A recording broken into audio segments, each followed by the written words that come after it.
Are you a podcaster? Maybe you've got that big idea and you're looking for a network to join. The multi-award-winning Ozcast Network can get your content to eyes and ears all over the world. Join now for the first month free, and you could be featuring this sound at the beginning of your podcast. Ozcast. Simply head to ozcastnetwork.com for details. Ozcast.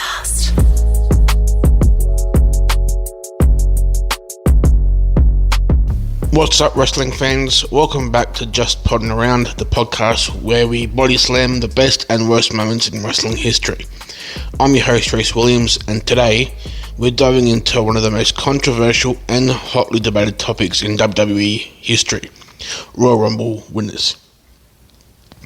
The Royal Rumble is a cornerstone of professional wrestling, a match that can launch careers, elevate stars, and define WrestleMania seasons. But let's face it, not every Rumble winner is a slam dunk. Some victories left us scratching our heads, while others made us downright furious. So today, we're counting down the top 10 worst Royal Rumble winners of all time. Get comfy, because this one's going to stir up some memories and maybe some emotions. Alright, let's ring the bell and get started.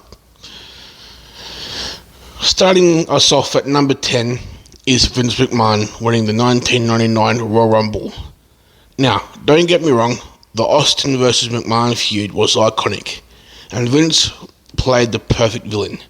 But having him win the Rumble, that's another story.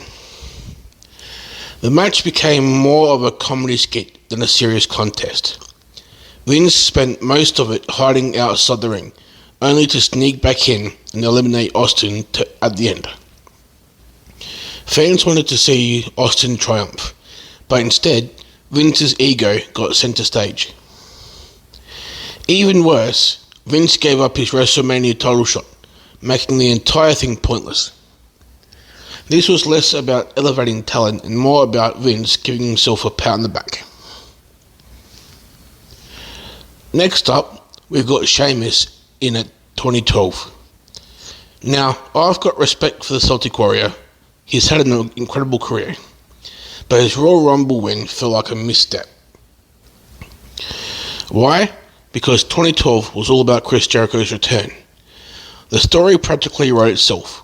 Jericho could have won the Rumble and gone on to face CM Punk in a classic WrestleMania match. Instead, WWE swerved us, giving the win to Sheamus. To make matters worse, Sheamus' WrestleMania 28 match against Daniel Bryan lasted 18 seconds. The squash was poorly received that it inadvertently kicked off the Yes movement. Sheamus winning the Rumble was one thing, but the follow-up made it one of the most disappointing decisions in Rumble history. Brother, Hulk Hogan is a wrestling legend, but even legends can overstay their welcome. Hogan's back-to-back Rumble wins in 1990 and 1991 felt unnecessary, especially in 1991, when younger stars were ready to step up. This was peak Hogan-era WWE, where everything revolved around the Hulkster. But imagine if someone like The Undertaker or Mr. Perfect had won instead. They were fresh, exciting talents who could have used the win to elevate their careers. Instead, Hogan won, and the fans were served the same predictable main event setup.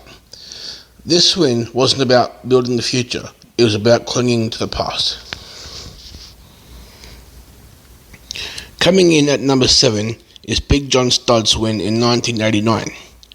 Now, this was the first Royal Rumble on pay-per-view, and WWE had a golden opportunity to establish the match as a career maker. Instead, they gave the victory to Big John Studd, a guy whose best days were behind him. Sure, it was a feel-good moment for Studd, but it didn't lead to anything. No big WrestleMania moment, no memorable feud, nothing. This was a missed opportunity to elevate someone like Randy Savage, Ted DiBiase, or Jake the Snake Roberts. Yes, the infamous Bautista Rumble. When Batista returned in 2014, WWE seemed convinced he was the hero fans wanted, but the fans had other ideas. Daniel Bryan was the hottest act in wrestling at the time, and the crowd wanted him to win. When he didn't even enter the match, fans turned on the entire event. Batista winning felt like WWE forcing their narrative on the audience, and the reaction was brutal.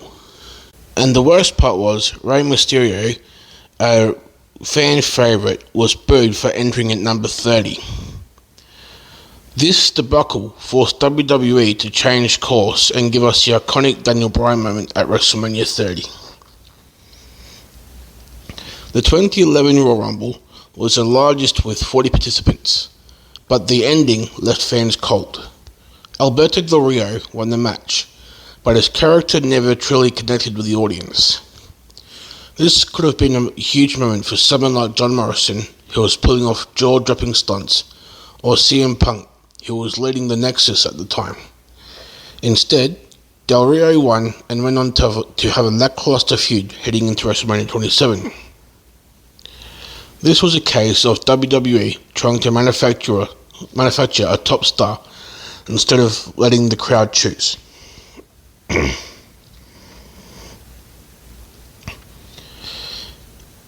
Roman Reigns' 2015 win is a textbook example of WWE's stubbornness. Fans had grown tired of WWE's chosen one narrative, and they wanted something else, anyone else, to win. The match itself wasn't bad, but the ending was so predictable it hurt. The moment Reigns eliminated fan favourites like Dean Ambrose and Dolph Ziggler, the crowd turned on him. The worst part? WWE brought out The Rock to endorse Reigns, and even he couldn't salvage the moment. Reigns' win became a symbol of WWE ignoring its fans. In 2017, WWE played it safe with Randy Orton, and it backfired. Orton was already an established star, and his win felt like a retread. WWE, the Rumble could have been used to elevate a fresh face like Bray Wyatt, who was white hot at the time. Instead, Orton won, leading to a WrestleMania match that's mostly remembered for its bizarre visuals. Remember the maggots on the canvas? This was a safe but uninspired choice that didn't leave a lasting impact. The 1994 Rumble ended in a controversial draw between Lex Luger and Bret Hart. While Bret Hart was a fan favourite, Lex Luger was being pushed as the next big thing. The problem? Fans never fully embraced Luger, and this double finish felt like WWE hedging the bets. Instead of building momentum for either star, it diluted the impact of the win. This was the beginning of the end of Luger's main event run. And finally, the worst Royal Rumble winner of all time, Charlotte Flair in 2020. Look, Charlotte is one of the most talented wrestlers of her generation, but this win was a letdown. The women's division was stacked with fresh talent, and fans were desperate for someone new to take the spotlight. Shayna Baszler was dominant throughout the match, and Rhea Ripley was on the rise, but WWE gave the win to Charlotte instead. It wasn't exciting, it wasn't fresh, and it felt like a rehash of WWE's over-reliance on Charlotte. And there you have it, folks, the top 10 worst Royal Rumble winners of all time. Do you agree with the list, or did we leave someone out? Hit me up on social media or leave a comment below to share your thoughts. Thanks for listening to Just Putting Around. Don't forget to like, share, subscribe, and tune in next week where we discuss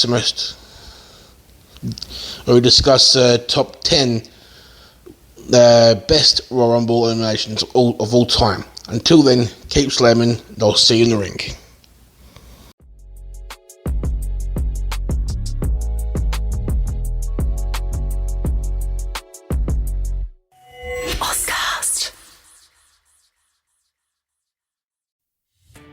Are you a podcaster?